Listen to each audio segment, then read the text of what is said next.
Hello hi नमस्कार श्रोते हो, मी आरजे कोमल तुमच्या सगळ्यांचं स्वागत करते. तुम्ही ऐकत आहात आचार्य 90 FM युअर ओन रेडिओ.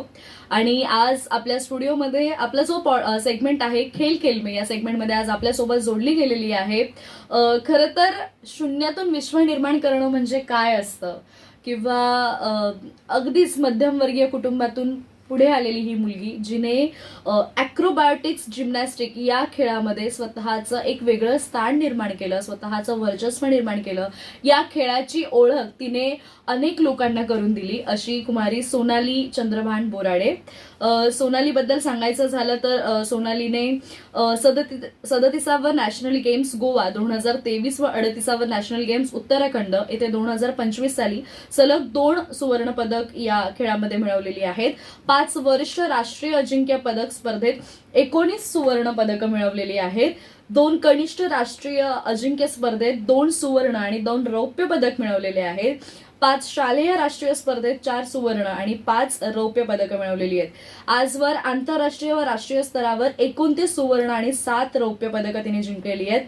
आंतरराष्ट्रीय खेळामध्ये तिने सहभाग घेतला. आंतरराष्ट्रीय खेळामध्ये केवळ सहभाग न घेता तर आपल्या टीमसाठी, आपल्यासाठी तिने सुवर्ण पदकं सुद्धा मिळवून दिली. 2024 साली पोर्तुगाल येथे पार पडलेल्या 29व्या जागतिक ॲक्रोबॅटिक्स जिम्नॅस्टिक अजिंक्यपद स्पर्धेत भारताचं प्रतिनिधित्व तिने केलेलं आहे. 2023 साली उझबेकिस्तान येथे झालेल्या 13व्या आशियाई ॲक्रोबॅटिक्स जिम्नॅस्टिक अजिंक्यपद स्पर्धेसाठी भारतासाठी तिने सुवर्णपद मिळवून आणलेलं आहे. 2022 साली कझाकस्तान येथे झालेल्या 12व्या आशियाई ॲक्रोबॅटिक्स जिम्नॅस्टिक अजिंक्यपद स्पर्धेत भारतासाठी जिम्नॅस्टिक खेळाचे सगळ्यात पहिलं सुवर्ण पदक तिने पटकावलंय. म्हणजे खरंच खूप मोठी कामगिरी केलेली आहे. आणि 21 जून 2024 रोजी खेळाडू म्हणून केंद्र सरकार आयकर विभागात तिची थेट नियुक्ती झालेली आहे. सोनालीचा बायोडेटा भरपूर मोठा आहे. मी याविषयी अजून एक काय गोष्टी आहेत त्याचा उलगडा पुढे मुलाखतीमध्ये होतच जाईल. पण सोनाली जी अतिशय उत्कृष्ट खेळाडू आहे आणि जिला अनेक पुरस्काराने सुद्धा सन्मानित करण्यात आलेलं आहे, ती आज आपल्यासोबत या सेगमेंटमध्ये जोडली गेलेली आहे. आज तुम्हाला माझ्यासोबत अजून एक व्यक्ती, तुम्ही जर युट्यूबवरती पाहत असाल तर अजून एक व्यक्ती दिसतेय. खरं तर या व्यक्तींना तुम्ही पाहिलेलं आहे, ऐकलेलं आहे. आपल्या आचार्य 90 FMचा कलारंगाचाच भाग असणाऱ्या स्वाती वैद्य मॅडम ज्या शिक्षिका होत्या, त्या आपल्यासोबत जोडल्या गेलेल्या आहेत. आणि अजून एक थोडीशी जवळची ओळख करून द्यायचं म्हटलं तर सोनालीच्या त्या शिक्षिका सुद्धा राहिलेल्या आहेत, शिक्षिका सुद्धा होत्या सोनालीच्या. आणि आपल्या प्रत्येकाच्या आयुष्यात शिक्षक हा म्हणजे खरंच शिक्षकाचा हात, आपल्या गुरूंचा हात जर डोक्यावर असेल तर योग्य मार्ग विद्यार्थ्याला मिळतोच. तर अशी ही गुरु शिष्याची जोडी पण आहे. पण आज त्या माझ्यासोबत मुलाखत घेण्यासाठी इथे आलेले आहेत, सोनालीला बोलत्या करण्यासाठी. तर तुमच्या दोघींचंही खूप खूप स्वागत आहे. सोनाली, मी तुझ्याकडे येण्या अगोदर मी ऑफकोर्स तुझे जे गुरु आहेत त्यांच्याकडे येईल. स्वाती मॅम, तुम्ही काय सांगाल, सोनाली शाळेत असताना कशी होती? कारण ही आपल्या नारायणराव आचार्य विद्यानिकेतन मधलीच विद्यार्थिनी आहे. तर काय सांगाल तुम्ही? सोनाली अतिशय शिस्तबद्ध, आणि कोणतंही काम सांगायचं म्हटलं की आम्हाला आधी सोनाली आठवायची, की काम तेच होणार असा विश्वास तिच्या बाबतीत होता. म्हणजे शिक्षकांनी मला काम सांगावं अशीच तिची नेहमी धडपड असायची. मी ते किती सुंदर पद्धतीने करीन, त्यांच्या अपेक्षेपेक्षाही जास्त करण्याची तिची नेहमी धडपड असायची. अभ्यासात हुशार, नियमितपणा, खेळून सुद्धा तिने कधी अभ्यास मागे पडू दिला नाही. अशी ही नियमितपणे वर्गामध्ये सगळ्यांना सांभाळणारी, वर्ग खूप छान सांभाळायची ती. आम्हाला जर काही काम असेल, आम्ही गेलो बाहेर, तर आम्ही सोनालीला सांगणार, सोनाली पहा, की अगदी ती व्यवस्थित, म्हणजे कामात इतकी परफेक्ट पहिल्यापासून होती ती. आणि म्हणून तिचा आम्हाला अजूनही खूप अभिमान आहे. शाळेत असताना तर आम्हाला तिचा अभिमान वाटायचाच, कारण ती खेळात, अभ्यासात, सगळ्या गोष्टीत पुढे अगदी असायची. अशी ही हरहुन्नरी आमची विद्यार्थिनी, लाडकी विद्यार्थिनी सोनाली होती. नक्कीच, नावाप्रमाणे सोनं केलंय तिने तिच्या आयुष्याचं, असं आपण म्हणूयात. सोनाली, तुझ्याकडेच वळते आता मी. आणि पुढचा प्रश्न तुला ऑफकोर्स मॅडमनी काही गोष्टी इथे तुझ्या ताज्या झाल्या असतील, तुला काही तुझ्या आठवणी ताज्या झाल्या असतील, शाळेतला उल्लेख निघाला. तुझं बालपण कसं होतं आणि या खेळाची तुझी आणि या खेळाची ओळख कशी झाली? माझं बालपण म्हणाल तर माझी शाळा श्री नारायणराव आचार्य विद्यानिकेतन, तिकडे मी शिशुबालपासून 10वी पर्यंत शिक्षण घेतलं. आणि या खेळाची ओळख म्हणाल तर आमच्या शाळेत नियमित म्हणजे दिवाळी आणि उन्हाळी क्रीडा प्रशिक्षण शिबिरं असायची, जे स्वर्गीय पंत सर, कदम सर यांनी सुरू केली होती. तर मी शाळेच्या दिवाळी शिबिरात सहभाग घेतला होता 3रीला असताना. तर ते शिबिर मला आवडलं. मला म्हणजे जिम्नॅस्टिक जमू लागलं होतं. म्हणजे मला आवडलं की मला येतंय हे. नवीन काहीतरी शिकताना मला कळालं की हे मला जमतंय. बट माझी आई म्हणजे आमच्या गावावरून आम्ही पहिल्यांदाच म्हणजे माझ्या शिक्षणासाठी मुंबईत आलो होतो. बाबांची नोकरी पण मुंबईत असल्यामुळे. तर मुंबईची फारशी ओळख माझ्या आईला नव्हती.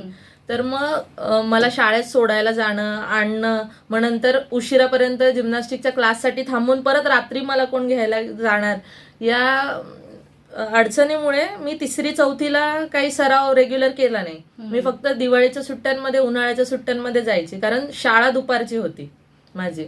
मग 5वीला मी प्रवेश घेतला आमच्या शाळेत. तर मग शाळा सकाळची झाली माझी. 12:30ला शाळा सुटायची. मग आमच्या चाळीत आमच्या खेळाचा सगळ्यात पहिला शिवछत्रपती पुरस्कार विजेता योगेश दादा, मी त्याच्या शेजारीच राहते. तर मग दादाला नेहमी मेडल्स मिळायचे.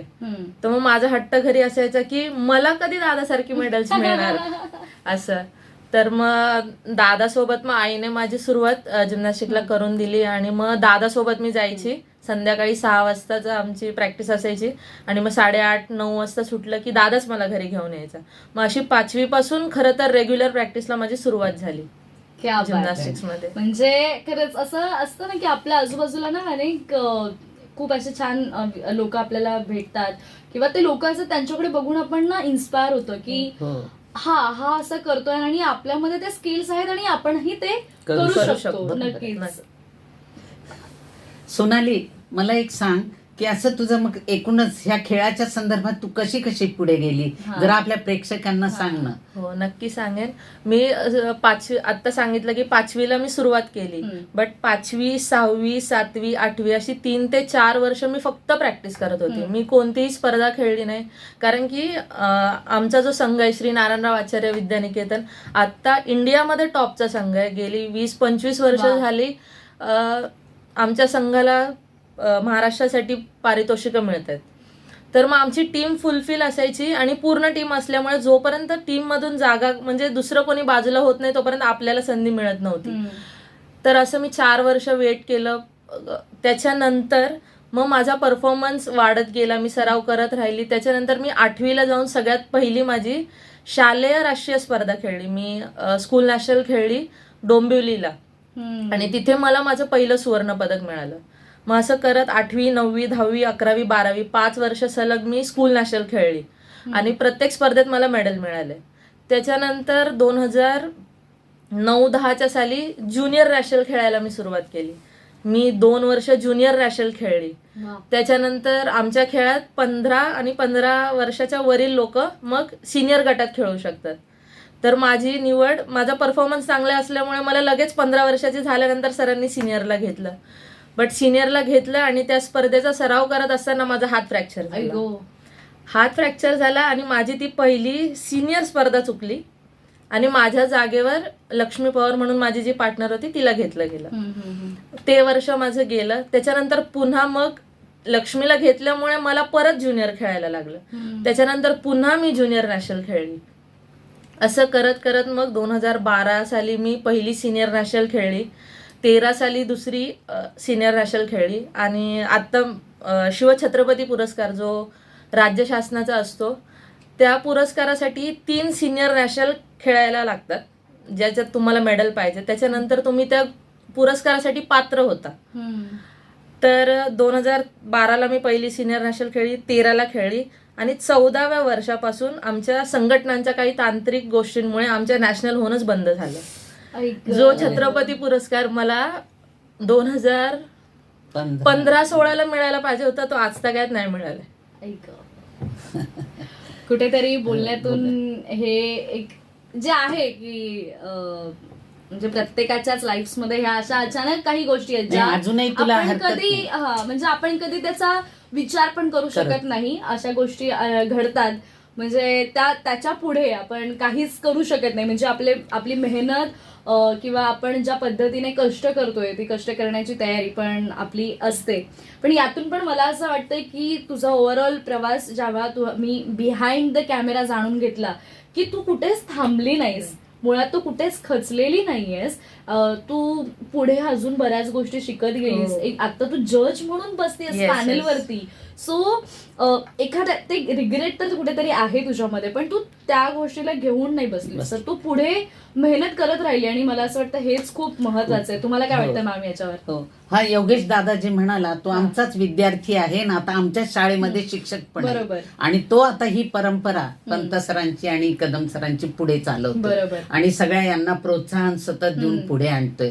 म्हणूनच आता सुद्धा 2 विद्यार्थ्यांना आमच्या छत्रपती पुरस्कार मिळाला आहे. नक्कीच. तुलाही नक्की हो, मिळेल काय अशी आमची पण इच्छा आहे. हा. आणि तुझी पण मेहनत तेवढी आहे, आहे. त्यामुळे तुला नक्की मिळेल.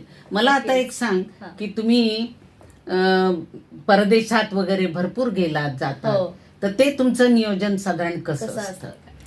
आता इंटरनॅशनल साठी म्हणाल तर आमच्या शाळेचा सगळ्यात पहिला म्हणजे इंटरनॅशनल दौरा हा बाकूला वर्ल्ड कप साठी झाला होता. त्यात फक्त 2च खेळाडू गेले होते, कुणाल कोठेकर आणि ज्योती शिंदे.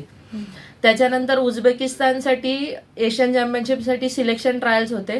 त्या सिलेक्शन ट्रायल्स मध्ये मला 2014 पासून जे मी सांगितलं तुम्हाला नॅशनल्स बंद झाल्या, त्याच्यामुळे मग दरवर्षी आम्ही वाट बघत होतो की आत्ता हे भांडण संपेल आणि आमची नॅशनल होईल, भांडण संपेल नॅशनल होईल, असं करत आम्ही प्रॅक्टिस करतच होतो. मग 2019ला मला पार्टनरच नव्हती तसं बघा, कारण की जसं आम्ही टिकून राहिलो तसं प्रत्येकजण टिकून राहील असं तर नाही. मग पार्टनर काही मुलींनी सोडून दिलं, काही मुलांनी सोडून दिली प्रॅक्टिस, कारण स्पर्धाच होत नव्हत्या. मग 2019ला जेव्हा संधी आली तेव्हा मला पार्टनरच नव्हती.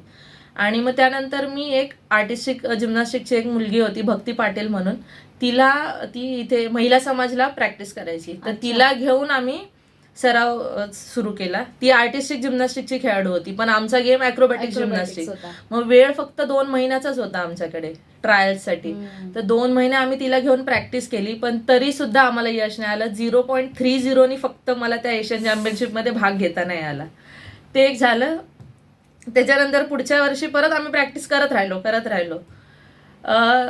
2019ला वर्ल्ड चॅम्पियनशिप होती स्वित्झर्लंड येथे.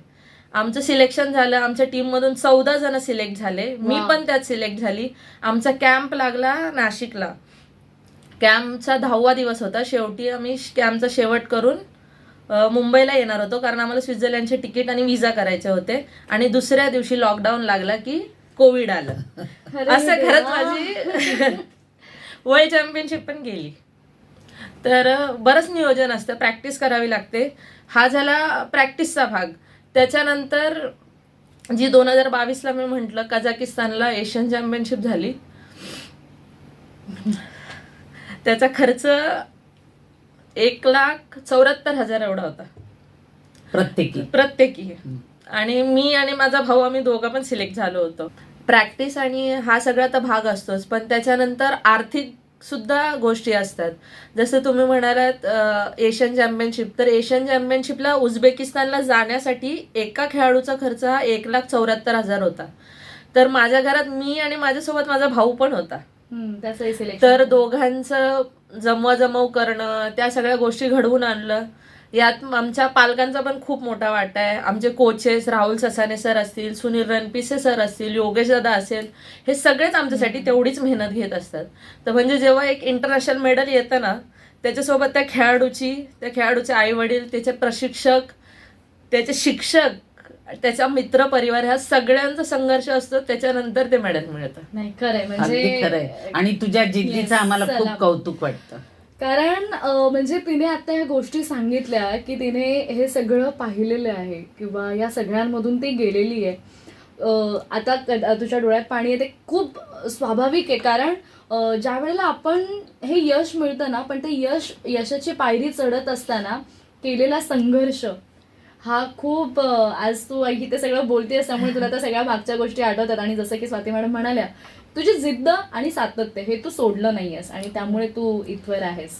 श्रोते हो, आज आपण एक खूप छान मुलाखत घेतोय. आपल्या खेळ खेळमे या सेगमेंटमध्ये आपण सोनाली सोबत छान गप्पा मारतोय, दिलखुलास गप्पा मारतोय, तिच्या या खेळाविषयी जाणून घेतोय आणि त्याचसोबत आज माझ्यासोबत ही मुलाखत घेण्यासाठी स्वाती मॅडम सुद्धा जोडल्या गेलेल्या आहेत. पण वेळ झाली इथे छोट्याशा विश्रांतीची. तुम्ही मात्र कुठेही जाऊ नका. आचार्य 90 FM वर छान सुंदर मनमुराद गाण्यांचा आणि छान कार्यक्रमांचा आस्वाद घेत राहा, ऐकत राहा आचार्य 90 FM your own radio. Acharya 90 FM 90 FM. Hello hi नमस्कार श्रोते हो, मी आरजे कोमल तुमच्या सगळ्यांचं स्वागत करते. तुम्ही ऐकत आहात आचार्य 90 FM युअर ओन रेडिओ आणि आपला सेगमेंट खेळ खेळमे. आजच्या आपल्या खेळ खेळमे या सेगमेंटमध्ये आज आपल्यासोबत जोडली गेलेली आहे ॲक्रोबॅटिक्स जिम्नॅस्टिक वुमेन्स ग्रुपमधून जिने हा खेळ जो आहे जिने खूप छान पद्धतीने पुढे नेला. संघर्ष तर खूप केलेला आहे पण संघर्षातून स्वतःचं एक वेगळं स्थान निर्माण केलं अशी कुमारी सोनाली बोराडे. आणि त्याचबरोबर आज माझ्यासोबत मुलाखत घेण्यासाठी जोडल्या गेलेल्या आहेत स्वाती वैद्य मॅडम सुद्धा. आणि आमच्या म्हणजे सोनालीचा जो काही एक प्रवास होता तो आपण इथे जाणून घेतोय. ब्रेकपूर्वी तिने सांगितलं की तिने कशा पद्धतीने तिने एक एक प्रसंगाला तोंड दिलं. तर आता आपण पुढे वळणार आहोत. येस, इतक्या प्रसंगाला सामोरं जात तू जिद्दीने अत्यंत पुढे गेलीस. म्हणजे राष्ट्रीय खेळ तर खेळलीसच पण अनेक आंतरराष्ट्रीय खेळांसाठी तू बाहेर गेलीस. त्याचा जरा आम्हाला एखादा अनुभव सांग ना. आता माझी पहिली इंटरनॅशनल कॉम्पिटिशन ही एशियन चॅम्पियनशिप होती जी 2022ला उझबेकिस्तानला झाली. तर तो पहिलाच एक्सपिरियन्स होता की मी इंटरनॅशनल पोडियमवर परफॉर्म करत होती. आणि उझबेकिस्तान नाही, कझाकिस्तानला मी पहिली एशियन खेळली. आणि कझाकिस्तान ही होस्ट टीम कझाकिस्तान ही कंट्री वर्ल्ड चॅम्पियनशिपमध्ये बेस्ट 8 बेस्ट 10 कंट्रीजमध्ये असते. तर तिथे होस्ट कंट्रीला जाऊन हरवणं हे असं काहीच स्वप्न नव्हतं आमचं. आम्ही फक्त माझं म्हणजे प्रांजळ मत होतं की पहिली इंटरनॅशनल स्पर्धा, आपल्याला अनुभव घेण्यासाठी तिथे जायचंय. बाकीचे देश कसे करतात त्यांच्याकडून शिकून मग आपण तयारी करून पुढच्या वर्षी चांगलं करू या हेतूने आम्ही तिकडे गेलो होतो. पण लकीली असं झालं की पहिले आमच्याकडे क्वालिफाईंग 2 राऊंड असतात आणि तिसरा राऊंड हा फायनल असतो. तर क्वालिफाईंग राऊंड्समध्ये कझाकिस्तान टॉपवर होते, आम्ही सेकंडवर होतो. तर मनात हेच होतं की आपल्याला सिल्वर मेडल मिळणार आहे कारण की आमचा परफॉर्मन्स झाला की आमचे मार्क्स शो होतात लगेच. त्याच्यावरून एक अंदाज असतो की आपण कुठल्या पोझिशनला आहोत त्याचा. तर आम्ही सेकंड पोझिशनवरतीच होतो. आणि फायनलचं आमचं रुटीन झालं आणि आम्हाला डोपिंग टेस्टसाठी नेलं. त्यामुळे आम्हाला किती स्कोर आलाय आणि त्याच्यानंतर स्पर्धेत काय झालं याचा काहीच म्हणजे थांगपत्ताच नव्हता. आम्ही डॉक्टर सोबत होतो. डोपिंग टेस्ट सुरू होती आमची आणि डोपिंग टेस्टचा सुद्धा अनुभव हा पहिल्यांदाच होता आमच्यासाठी, वेगळा होता तो. मी तुला मध्ये थोडंसं थांबवते कारण बऱ्याच आपल्या श्रोत्यांनाही माहित नाहीये की डोपिंग टेस्ट म्हणजे काय. तर डोपिंग टेस्ट ही इंटरनॅशनल किंवा नॅशनल लेवलच्या ज्या स्पर्धा होतात ती खेळाडूंची केली जाते, ज्यात माहित पडतं की खेळाडूंनी काही सप्लिमेंट घेतलेत का, स्टेरॉइड्स घेतलेत का शरीरासाठी हे करण्यासाठी. तर ती डोपिंग टेस्टसाठी आम्हाला नेलं होतं.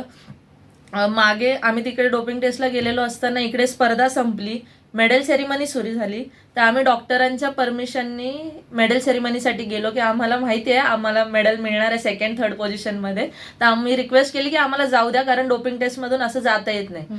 मग डॉक्टर पण आमच्यासोबत तिथे आले मेडल सेरेमनीला.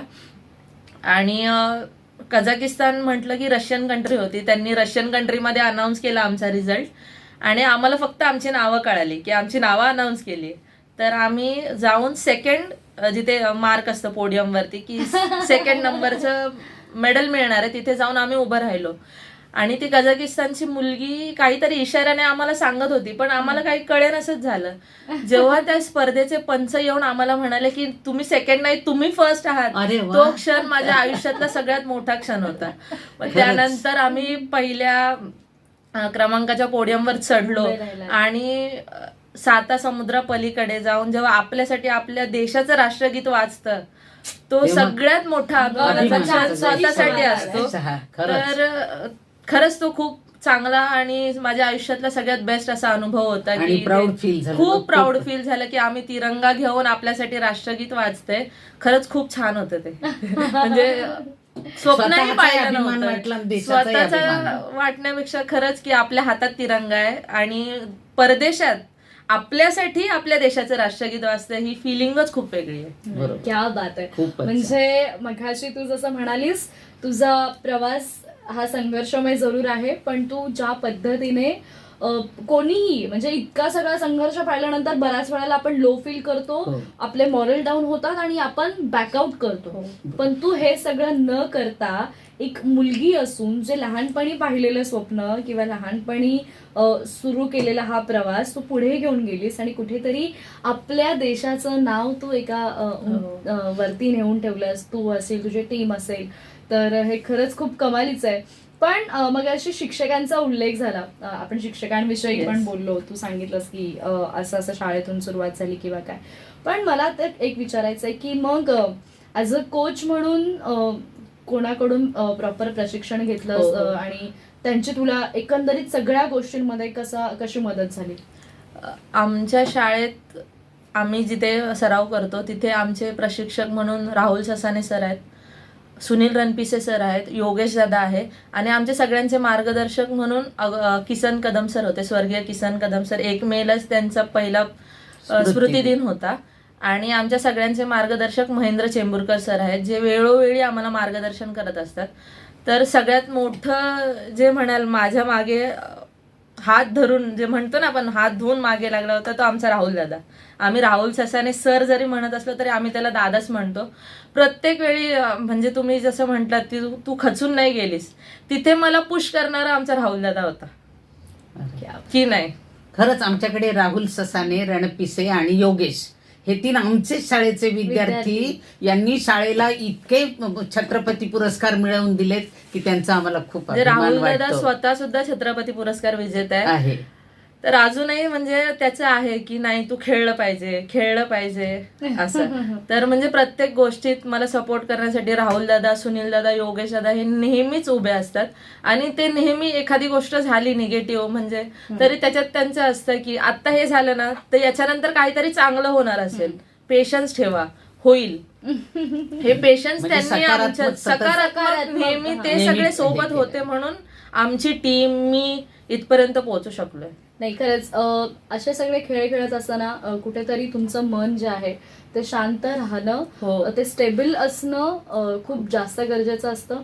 आणि ऑफकोर्स ही पॉझिटिव्हिटी, हे चांगले विचार हे एका उत्तम गुरुकडूनच येतात. Yes. आणि ते तुला वेळोवेळी तसं मार्गदर्शन त्यांचं मिळालं, त्यांचे विचार तुला मिळाले आणि खरंच या गोष्टींचाही या सगळ्या स्पर्धांमध्ये खूप जास्त फायदा होत असतो.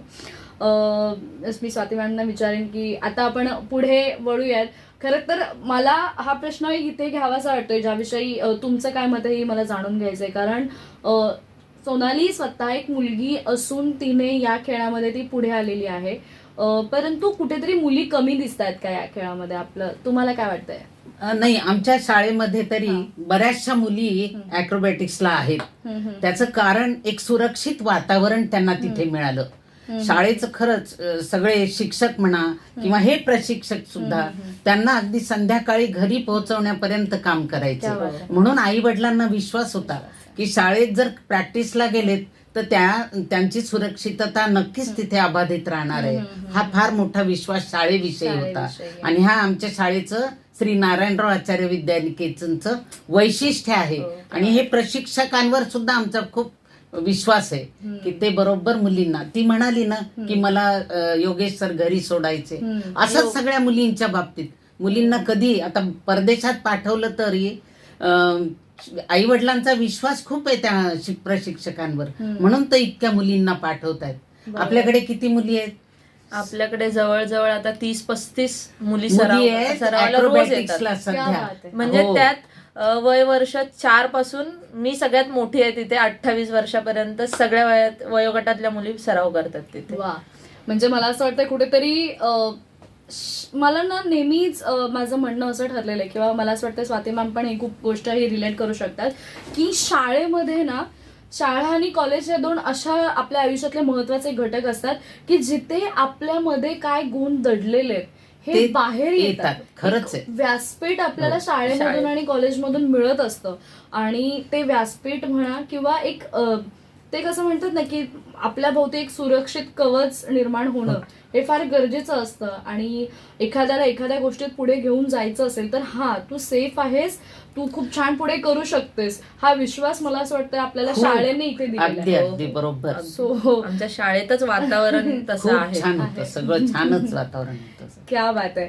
तर विषय जो आहे तो खूपच जास्त इंटरेस्टिंग झालेला आहे. पुढेही बऱ्याच गोष्टी आहेत. केवळ एक खेळाडू म्हणून तिचा हा प्रवास इथे संपत नाही, तर आज ती खूप उत्तम पद्धतीने स्वतःचं ती एक छान जॉब करत आहे. तिला म्हणजे या खेळामुळेच तिला ते सगळं मिळवलेलं आहे. तर आता याविषयी पण जाणून घेणार आहोत, पण इथे वेळ झाली एका छोट्याशा विश्रांतीची. तुम्ही मात्र कुठेही जाऊ नका. सोनाली सोबत आणि स्वातिमांसोबत आजची ही विशेष मुलाखत अशी सुरू राहणार आहे. तुम्ही ऐकत रहा Acharya 90 FM, your own radio. मला त्यात एक हॅलो हाय नमस्कार श्रोते हो, मी आरजे कोमल तुमच्या सगळ्यांचं स्वागत करते. तुम्ही ऐकत आहात आचार्य 90 FM, युअर ओन रेडिओ. आणि आजच्या आपल्या खेळ खिलमी या सेगमेंटमध्ये आज आपल्यासोबत जोडली गेलेली आहे सोनाली. आणि सोनाली सोबत छान गप्पा आपण इथे मारत आहोत. तिच्याकडून तिच्या खेळाविषयी बऱ्याच गोष्टी जाणून घेण्याचा प्रयत्न करत आहोत. पुढे वळण्यापूर्वी काही वेगळे प्रश्न आहेत जे मॅमला आणि मला सुद्धा इथे पडलेले आहेत आणि कदाचित आपल्या श्रोत्यांना सुद्धा पडले असेल. स्वाती मॅम प्लीज, मला असं वाटतं तुम्ही या प्रश्नाने आपल्या आजच्या या पुढच्या ब्रेक नंतरच्या मुलाखतीची सुरुवात करावी. आता तू म्हणाली की आपल्याकडे 30-35 मुली आहेत. प्रश्न फक्त हा निर्माण होतो की या खेळासाठी खूप छोटे कपडे घालावे लागतात. बऱ्याचशा पालकांना त्याच्याविषयी ऑब्जेक्शन असतं. मग तुम्ही याविषयी काय कसं सांगता किंवा काय हे करता? आता मी सांगेल की या खेळासाठी छोटे कपडे घालावे लागतात कारण त्या खेळाची तशी गरज आहे. बरोबर. आम्हाला परफॉर्मन्स करताना आम्ही ह्युमन पिरामिड्स करतो इन शॉर्ट अॅक्रोबॅटिक जिम्नॅस्टिक मध्ये. तर आम्हाला मांडीवर उभं राहायचंय, आम्हाला खांद्यावर उभं राहायचंय, हातावर उभं राहायचंय. तर त्या खेळाची ती गरज आहे की ते तसे कपडे घालून परफॉर्म करायचंय. आणि त्यात काही वाईट नाहीये कारण मी स्वतः 27 वर्षाची आहे आणि मी प्रॉपर जिम्नॅस्टिक कॉस्ट्युम मध्ये एक इंटरनॅशनल लेवलवरती इंडियाला रिप्रेझेंट केलंय. तर माझी पालकांना फक्त हीच विनंती असेल की त्या खेळाचे कपडे बघू नका. त्या खेळामुळे मुलांमध्ये येणारी लवचिकता, येणारा कॉन्फिडन्स, वाढणारी ताकद आणि त्याच्यामुळे त्यांचं निरोगी आरोग्य याच्याकडे तुम्ही बघून मुलांना या खेळात प्रवेश द्या, खास करून मुलींना. नाही म्हणजे ते बरोबरच आहे कारण आपल्याला पालकांना हे सांगणं हो. खूप अत्यंत आवश्यक आहे. बरोबर. की कारण बऱ्याच वेळेला काही ठिकाणावरून असा विरोध होतो की काही पालकांचा माइंडसेट अजूनही ते एक्सेप्ट करत नाही किंवा माझी मुलगी लहान कपड्यांमध्ये जाणार. तुला असं काही अनुभव आहे का की एखादे पालक म्हणाले की आम्ही याच्यामुळे मुलीला पाठवू शकणार नाही? असं म्हणजे आपल्या मुंबईत तरी फारसं असं होत नाही, बट बाकीच्या जिल्ह्यांमध्ये अजूनही हे आहे. एक चांगली खेळाडू होती, मी त्या जिल्ह्याचं नाव नाही घेणार, त्या जिल्ह्यातली, आणि 2-3 वर्षानंतर ती त्या स्पर्धेत एक कोच म्हणून यायला लागली. तर मी तिला सहज विचारलं की तुझा एवढा चांगला परफॉर्मन्स असताना तू खेळायचं का थांबवलं, कोच म्हणून का येतेस? तर तिचं असं म्हणणं होतं की घरातल्यांचं असं होतं की आता वय वाढत चाललंय, तू मोठी झाली आहेस, 17-18 वर्षाची झाली आहेस, तर एवढे छोटे कपडे घालून आम्हाला चालणार नाही खेळणं. तर त्या मुलीची जिद्द होती की तिला खेळात राहायचं होतं म्हणून ती ऍटलिस्ट त्या टीम सोबत कोच म्हणून तरी येत होती. तर हीच एक विनंती आहे की कपड्यांना बघू नका, त्या खेळाकडे बघा, त्याच्यातून होणाऱ्या फायद्यांकडे बघा.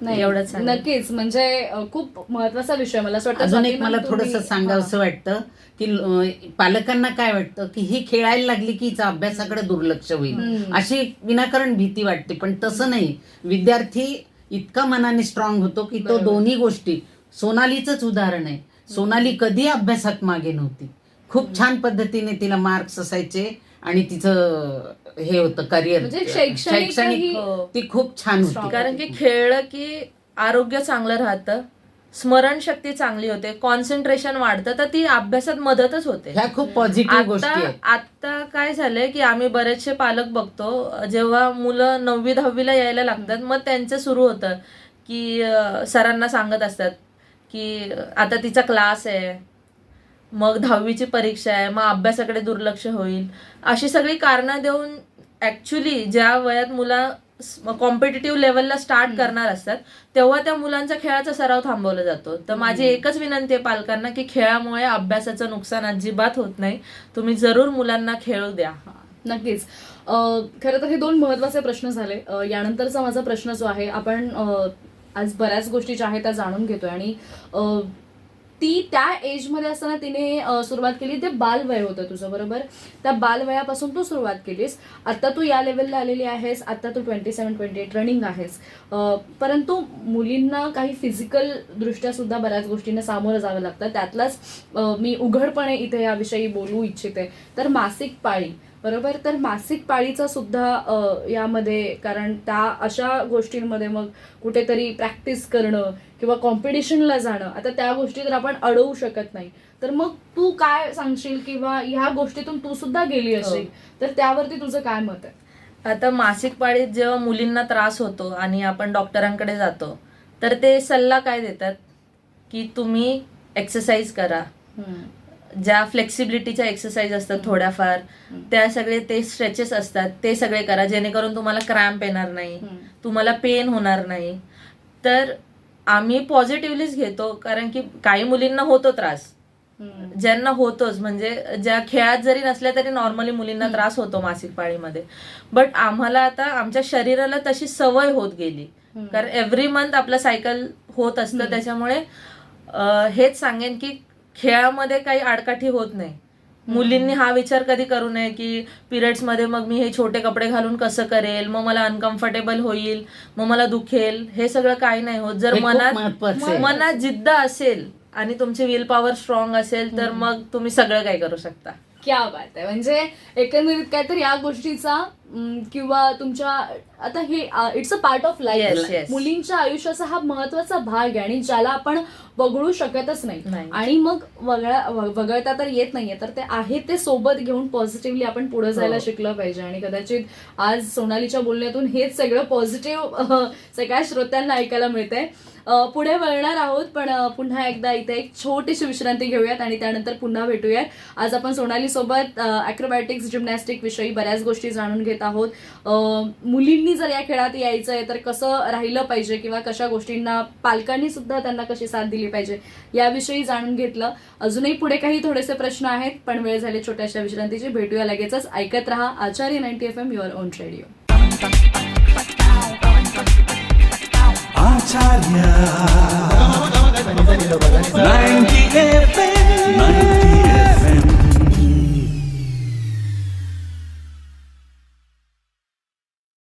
हॅलो, हाय, नमस्कार श्रोते हो, मी आरशे कोमल तुमच्या सगळ्यांचं स्वागत करते. तुम्ही ऐकत आहात आचार्य 90 FM, युअर ओन रेडिओ.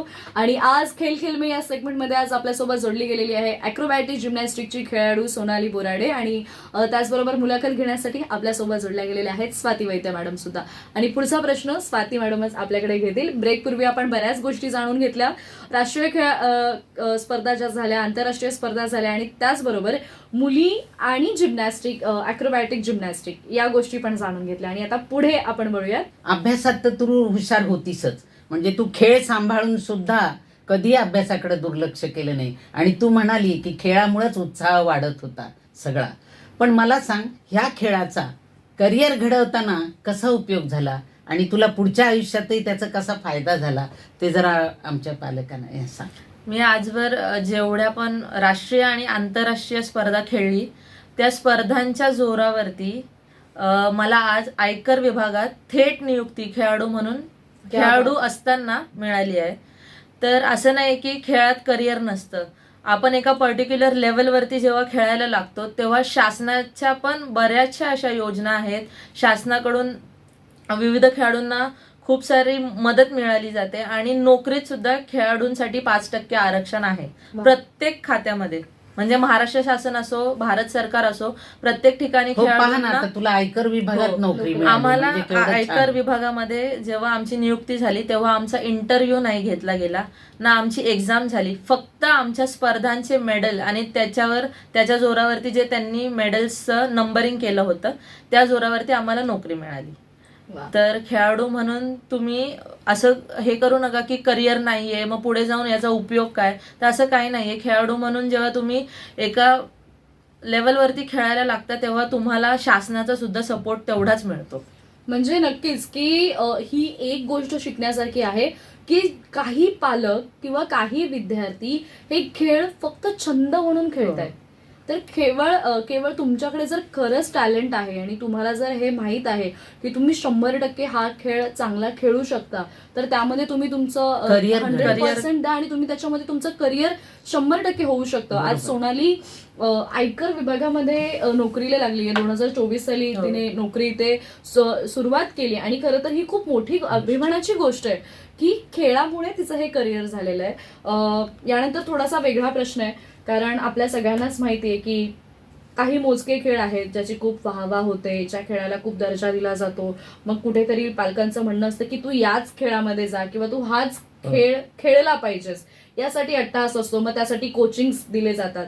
पण तुला काय वाटतंय ऍज अ अॅक्रोबॅटिक जिम्नॅस्टिक प्लेअर म्हणून की हा खेळ जो आहे, तू जो खेळ खेळतेस तो खेळ तितक्या पद्धतीने लोकांपर्यंत पोहोचलाय का आणि तितक्या पद्धतीने लोक अप्रोच करतायत का किंवा काय? किंवा एक ठराविकच खेळाला जे महत्व देतात ते कितपत योग्य आहे तेही सांग. नाही, आपल्या भारतात म्हणजे माझ्या दृष्टिकोनातून फक्त क्रिकेट आणि क्रिकेट हेच आहे. तर मला पालकांना सांगायचं आहे की इतरही भरपूर खेळ आहेत ज्याच्याकडे तुम्ही म्हणजे मुलं ते खेळ खेळू शकतात. आणि इंडियासाठी खेळणारा हा प्रत्येक खेळाडू हा तेवढाच महत्वाचा आहे. मग तो क्रिकेट खेळणारा असो, फुटबॉल खेळणारा असो, मल्लखांब खेळणारा असो जो आपला भारतीय खेळ आहे, योगासन खेळणारा असो किंवा जिम्नॅस्टिक करणारा असो, जो खेळाडू पाठीवर इंडिया लावून खेळतो, जो आंतरराष्ट्रीय खेळाडू असतो, ज्याने भारताचं प्रतिनिधित्व केलेलं आहे, तो तेवढीच मेहनत करून तिथपर्यंत पोहोचलेला असतो. म्हणून फक्त मग क्रिकेट टीमचंच वाहवा केली पाहिजे त्यांनी वर्ल्ड कप जिंकला म्हणून, तर असं नाहीये. अनेक खेळांमध्ये भारताला म्हणजे खूप जास्त पदकं मिळत आहेत. तर माझी विनंती आहे की सगळ्या खेळांना त्याच दृष्टिकोनातून बघितलं गेलं पाहिजे, तोच दर्जा मिळाला पाहिजे. हे महत्वाचं आहे खूप सगळ्यात. महत्वाचं आहे की इतरही अनेक खेळ आहेत ज्याला तितक्या पद्धतीचा दर्जा जो आहे तो त्याचा मिळाला पाहिजे. आपण मुलाखतीच्या शेवटच्या टप्प्याकडे आलेलो आहे. तू आयकर विभागामध्ये नोकरी तर करतच आहेस, स्वतःचं छान अस्तित्व निर्माण केलेलं आहेस, कोच म्हणून काम पाहतेस आणि इंडियामधली पहिली इंटरनॅशनल लेवलची एक जज म्हणून तुझी निवड झालेली आहे. तू एक जज म्हणून काम पाहतेस, तर ही खूप अभिमानाची गोष्ट आहे सोनाली. काय वाटतं याविषयी? याविषयी सांगताना एक गंमत आहे, मी सांगते. 2018-19च्या दरम्यान जेव्हा आम्ही इंटरनॅशनल कॉम्पिटिशनची प्रॅक्टिस करत होतो, सराव करत होतो, तेव्हा मला लो बॅक इंजुरीची सुरुवात झाली. तर काही डॉक्टरांचं असं म्हणणं होतं की आता तू खेळलं नाही पाहिजे कारण कमरेचा प्रॉब्लेम आहे, तू मुलगी आहेस. आणि मग आम्ही सेकंड ओपिनियन पण घेतले की तुझी कंबर होईल बरी फिजिओथेरपी करून, औषधं या सगळ्यांनी. तर मग मला तर खेळात राहायचं होतं, माझी ती इच्छा तर राहिली होती की इंटरनॅशनल खेळायची आहे. पण मग कसं आपण नावासोबत आपल्या इंडिया कसं असणार, ॲज अ प्लेअर नाही. तर मग माझ्यासमोर एक ऑप्शन होतं की मी जज म्हणून सुद्धा भारताचं प्रतिनिधित्व करू शकते. मग 2020-21ला मी आंतरराष्ट्रीय पंच परीक्षा दिली. भारतातली एकटी मुलगी होती मी त्या परीक्षेमध्ये आणि मी ती परीक्षा चांगल्या गुणांनी उत्तीर्ण झाली. आणि आता भारतात फक्त मी एकटीच आहे जी आमच्या खेळात मुलगी म्हणून पंच आहे. बाकी पंच आहेतच, बट ते एक होतं की पंच होण्याचं कारण हे होतं की मला असं कुठेतरी तेव्हा होतं की मी या खेळातून खेळाडू म्हणून निवृत्ती घेईन, म्हणून मी पंच परीक्षा दिली होती. आणि आज जेव्हा ज्युनियर्सच्या किंवा शालेय स्पर्धा होतात तिथे मी पंच म्हणून त्या परीक्षा करते स्पर्धेमध्ये. म्हणजे तुझी जिद्द आहे की खेळापासून लांब जायचं नव्हतं मला, पहिल्यापासून ते एक होतं. खेळ हे पहिलं प्रेम आहे तुझं. नाही, तिला खेळाने इतकं वेड लावलंय, तिला त्या खेळाचं वेड आहे आणि त्या खेळापासून तिला आता लांब कोणीच करू शकत नाही आणि ती खूप चांगली गोष्ट. माझा खेळच माझी ओळख आहे. नाही, ऑफकोर्स. आणि मला असं वाटतं ते कधी लांब जाऊही नाही, टचवूड. आणि काय आहे ना, तू आज एवढ्या छान पद्धतीने स्वतःला प्रेझेंट करतेयस, सगळे विचार मांडतेयस आणि जे काही झालेलं आहे ते या खेळामुळे झालेलं आहे. पण खेळाने जेवढं तुला दिलंय तेवढंच त्यासाठी तू अगोदर त्या खेळाला तू दिलंयस. त्यामुळे हे एक वाईस वर्सा आहे बरोबर की तू जितकं देशील तितकं तुला ते रिटर्न मिळणार आहे आणि ते तुला मिळालेलं आहे. खरं तर स्वाती मॅम, खूप अभिमान वाटतो की तुमची विद्यार्थिनी हो. आज आहे. इतक्या उच्च मलाही पण स्थानावर त्या गेली. विद्यार्थिनी म्हणून तिचा खूप अभिमान आहे. क्या बात आहे. आज श्रोते हो, आपल्या आजच्या विशेष मुलाखतीमध्ये सोनाली आज आपल्यासोबत जोडली गेली होती. सोनाली सोबत छान आपण दिलखुलास गप्पा मारल्या.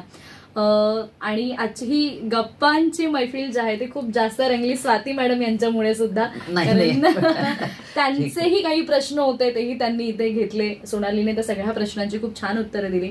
तर त्यामुळे तुमच्या दोघींचेही खूप खूप आभार. आणि thank you so much Swati madam. आज तुम्ही सोनालीला आपल्या हक्काच्या ठिकाणी स्टुडिओमध्ये घेऊन आलात आणि तिच्यामुळे या खेळाविषयी अधिक माहिती लोकांनाही मिळाली. त्यामुळे तुमचेही पुन्हा पुन्हा आभार. आणि सोनाली, तुला तुझ्या पुढच्या वाटचालीसाठी खूप शुभेच्छा आहेत. तू थांबली नाहीसच आणि पुढे कधी थांबूही नकोस, अशा शुभेच्छा मी तुला देईन. आणि पुन्हा एकदा wish you all the best. Thank you so much. Thank you. तर श्रोते हो, आपल्या आजच्या विशेष मुलाखतीमध्ये सोनाली आज आपल्यासोबत जोडली गेली होती. तिच्यासोबत छान दिलखुलास गप्पा इथे झालेल्या आहेत. या दिलखुलास गप्पा, ही मुलाखत तुम्हाला कशी वाटली या प्रतिक्रिया आम्हाला नक्की कळवा. त्यासाठी आमचा संपर्क क्रमांक आहे 9167993399. आणि सोनाली सोबत या मुलाखतीमध्ये मी RJ कोमल आणि स्वाती मॅडम तुमची इथेच रजा घेतोय. तुम्ही मात्र ऐकत राहा आचार्य 90 FM, युअर ओन रेडिओ. धन्यवाद.